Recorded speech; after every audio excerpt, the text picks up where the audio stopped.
Thanks for watching 4-Color Commentary. I'm Mark Allen, and I'm here with a retrospective on Iron Fist Volume 1, number 14. This is, of course, the first appearance of Sabertooth. And we start, of course, with another wonderful Dave Cockrum cover. Love Cockram's cover work on these books. And so neat stuff there, and very dramatic. And I love the just love the superhero action. And so anyway, we open with very exciting first page that doesn't pick up where the last issue left off, and you're like, huh? You know, and it opens up with action with Iron Fist and Colleen running from gunmen, and Colleen shouts out, I'm hit! I'm hit! And you're like, how did we get here?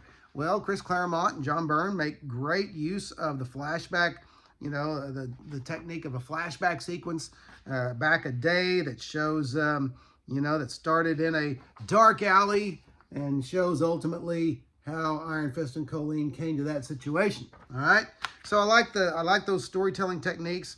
I like it. It's kind of cool when you get dropped into a scene.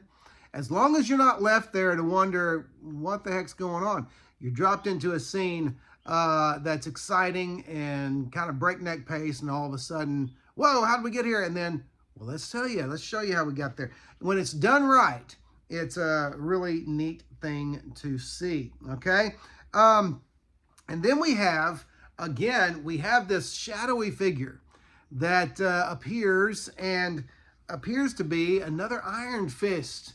And this fits into a character we've been seeing in the Iron Fist mag up to this point.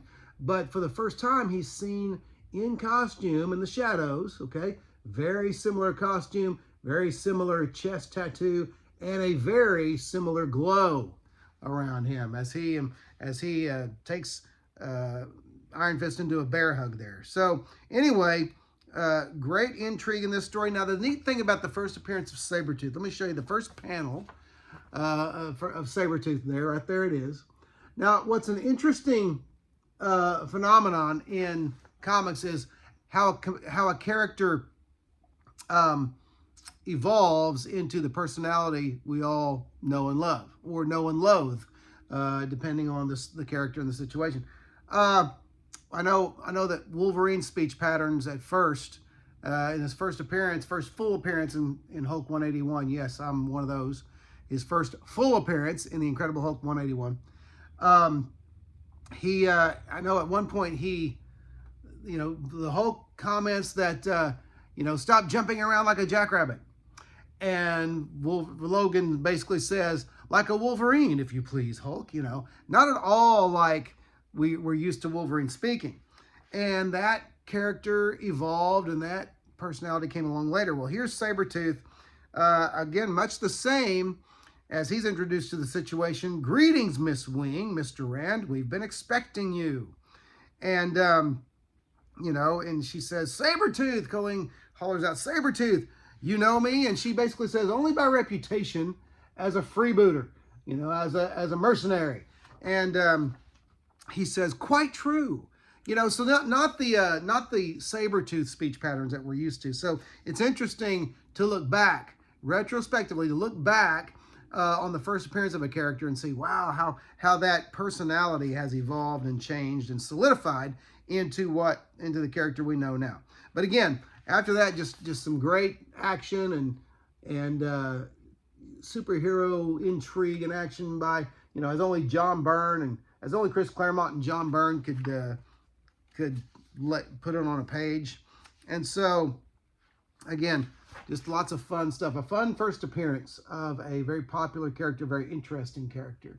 And so I've always been a big Sabertooth fan, and have his second appearance as well in an issue of Power Man and Iron Fist.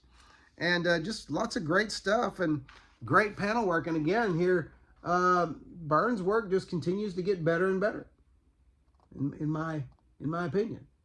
And so, I'm trying to get this where the shadow of the book is not. There you go. So anyway, great stuff here, and another great issue. Sadly, the penultimate issue of this of this book.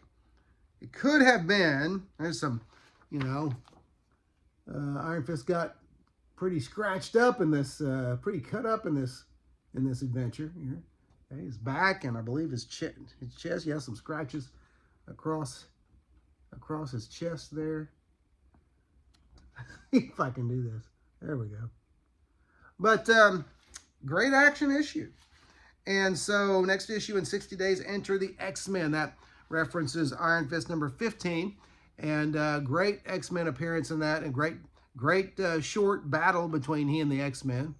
And that was the last issue. We'll talk about that next time. But such a great series. And I understand for sales figures at the time and expectations at the time, the book didn't do as well as it should have to continue, continue publication. But this book blows most books off the shelf, most new books off the shelf these days, if not all of them. It's just a great ride, fun, good story, great art, and very highly recommended. And I do, again, recommend the entire run, all 15 issues of Iron Fist. Now, I will tell you this, that after the next retrospective of issue 15, we are going to go into a couple of issues of Marvel Team Up, by Chris Claremont and John Byrne that tie up loose ends on that shadowy figure we saw, the other Iron Fist that we saw in these pages, and it'll tie up that mystery, or at least further it to a great point. But anyway, that's it for now. Hey, listen, if you haven't, don't forget to like, comment, and subscribe, especially comment. And those comments are great. I love the interaction. But otherwise, thanks for watching 4 Color Commentary, and I'll see you next video.